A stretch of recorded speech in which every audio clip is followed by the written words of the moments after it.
முதலாம் தலம், இயேசுநாதரை சாவுக்கு தீர்வையிடுகிறார்கள். இரண்டாம் தலம், இயேசுநாதரின் தோள்மேல் சிலுவையை சுமத்துகிறார்கள். மூன்றாம் தலம், இயேசுநாதர் சிலுவையின் பாரத்தால் முதல் முறை தரையில் குப்புற விழுகிறார். நான்காம் தலம், இயேசுநாதர் தமது புனித தாயாரை சந்திக்கிறார். ஐந்தாம் தலம், இயேசுநாதர் சிலுவையை சுமப்பதற்கு சீமோன் உதவி செய்கிறார்.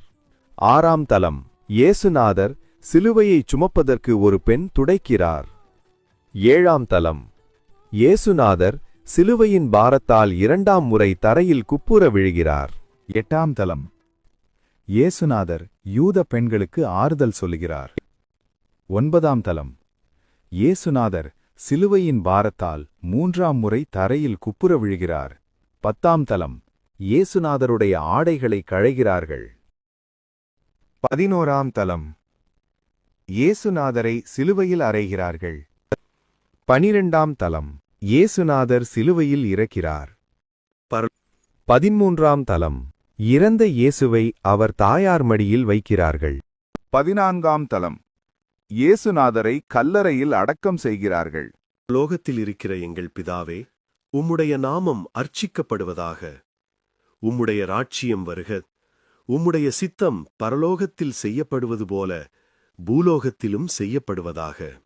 எங்கள் அனுதின உணவை எங்களுக்கு இன்று அளித்தருளும். எங்களுக்கு தீமை செய்தவர்களை நாங்கள் பொறுப்பது போல எங்கள் பாவங்களை பொறுத்தருளும். எங்களை சோதனையில் விழவிடாதேயும், தீமையிலிருந்து எங்களை இரட்சித்தருளும். ஆமேன். அருள் நிறைந்த மரியே வாழ்க.